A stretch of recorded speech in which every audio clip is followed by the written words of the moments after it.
फिर से एक बार नमस्कार सभी उपस्थित अतिथिगणों को मेरा सादर प्रणाम। और आज का विषय विकसित Bharat.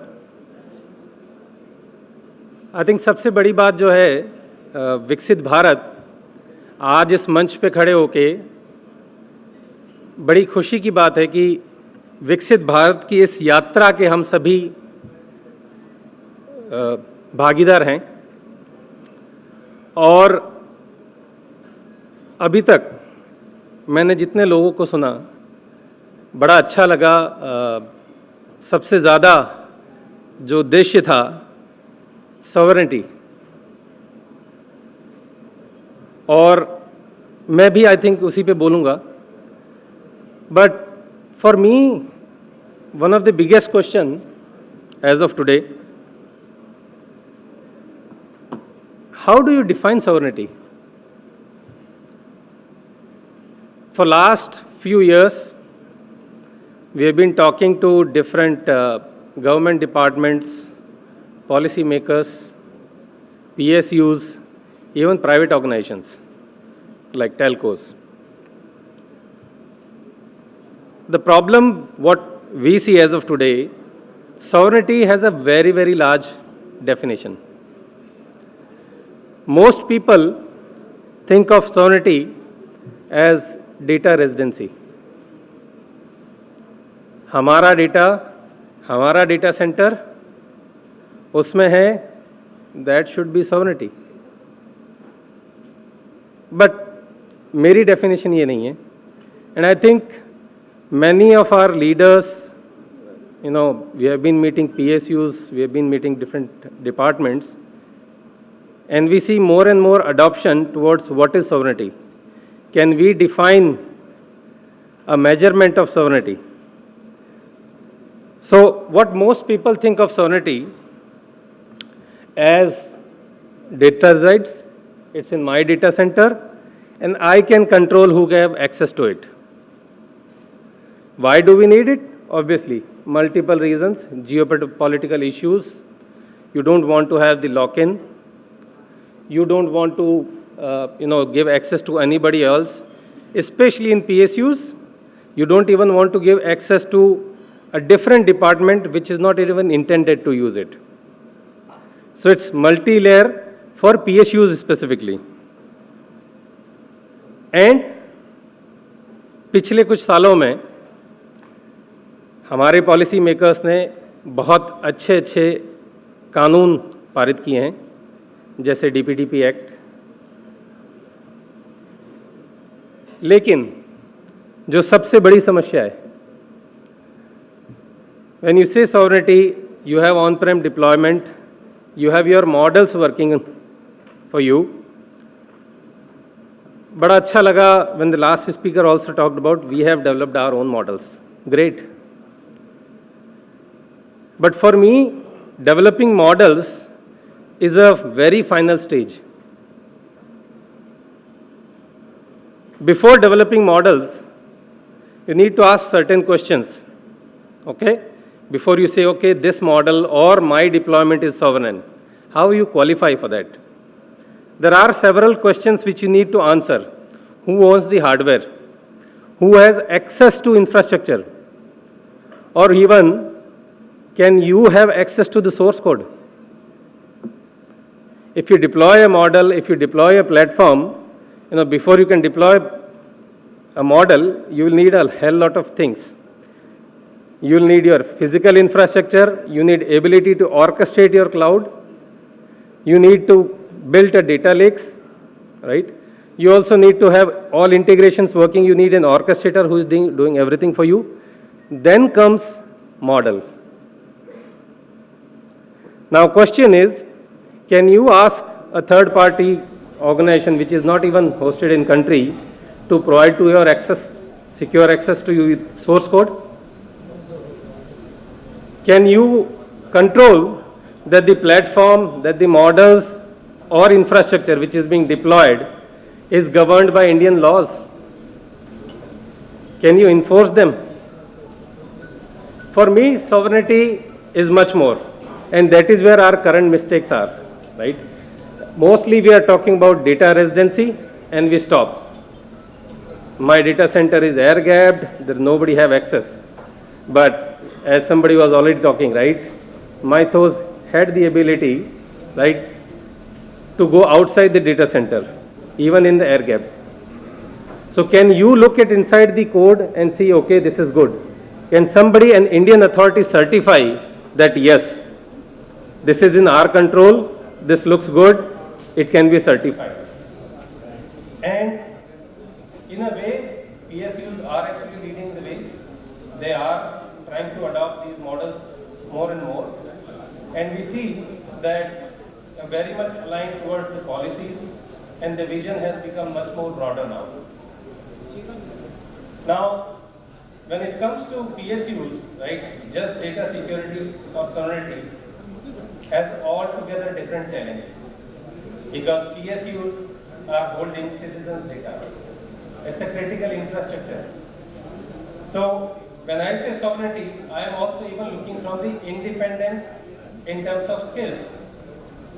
If the platform goes down, do you have anybody sitting next to you who is available to, and you can enforce to be available in certain geopolitical scenarios?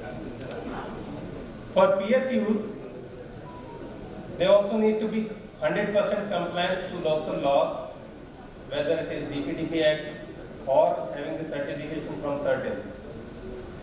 How do you do this enforcement? Now, these are the challenges which is making adoption at PSUs a bit difficult. Obviously, one of the reasons is GPU infrastructure or the cloud infrastructure is costly. But apart from that, right, these security challenges, these sovereignty challenges, the platform operations capabilities, all of these are actually making life difficult for PSUs to adopt it faster and move further. So what we have in our mind, we wanted to go ahead with 4 critical pillars when you decide for sovereignty platform. First of all, can you have a full platform independence? If the platform provider no longer has access to be within the country, will you be able to handle the platform on your own? Operational independence, if there are issues in the middle of night, if you see there is an issue in the platform, my model is no longer working, right? Or let's say even before the model, my general purpose cloud infrastructure is also not working. How would I fix it? How would I move it further? Code visibility, which means ensuring that if required, PSUs and government have a direct visibility inside how it is being developed, where it is being developed, where the code is hosted. Can I enforce current laws on top of it? And then, जो माननीय प्रधानमंत्री जी भी कहते हैं, local first. Can we start building our own and ensure that we are compliant to the open standards, so that tomorrow there is no single OEM or single vendor who can say, I am no longer providing you new updates. How can you survive? So keeping that in mind, we started with Coredge. Few years back, I myself have been one of the co-founder at Coredge. For last 15 years or so, primarily working on cloud domain. So we started with our own platforms. Just to clarify, we are not really developing models. That I think, as a PSU, you have access to data, you should be doing your own and helping our nation. What we are focusing more on the platforms. How do we enable our government departments, our PSUs, to use the platform, build models on top of it, rather than worrying about how do I set up the cloud infrastructure and then do the model development. Our AI cloud and general purpose cloud is fully sovereign, available and developed here in India. You can even have access to the source code as and when required, compliant to the local laws and compliant to open standards as well. Which means you are not using any proprietary things which will hold you up. A very recent merger by one of the, in virtualization domain has caused quite a lot of stir within public sector as well as within the private sector, which means they are no longer providing updates without having to sign new contracts or the existing pricing does not work. Now, if it was an Indian company, you can obviously take them into court, do many other things, but not for the foreign OEM. Now, coming to the quickly, right, I'll not take much of time, keeping time in mind. Our cloud is built with keeping security in mind, which means SOC is built in, is not built in, which means SOC is integrated at its origin layer rather than putting on top and working as more of a ad hoc manner. Right. Complete control plane of the cloud is going via security layer, a complete continuous SOC pipeline which not only monitors but has ability to act as and when required. Obviously, powered by AI models behind the scenes, which can be hosted in your own data center, and you can, instead of using open ones, you can start putting your own models, learn and develop within your own data centers. Need not to be dependent on any third-party models for that.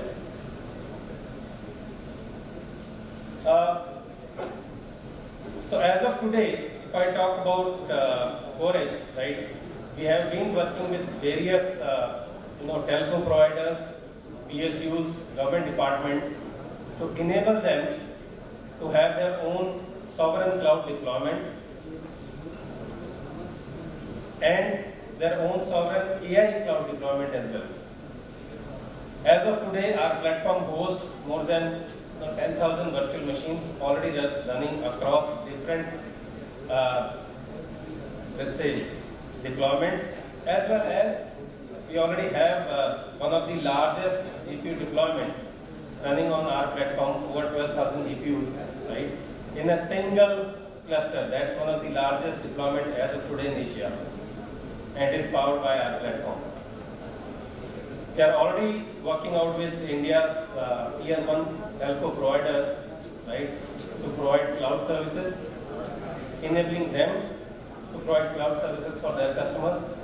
So Coredge is primarily on enabling PSUs, government and enterprises to build their own sovereign general purpose cloud as well as AI cloud infrastructure and focus more on the business logic rather than on the platform. With that, I'll say thank you everyone. So next time I hope you think of sovereign cloud, you can think more about Coredge and see how we can work together to achieve the journey. Thank you.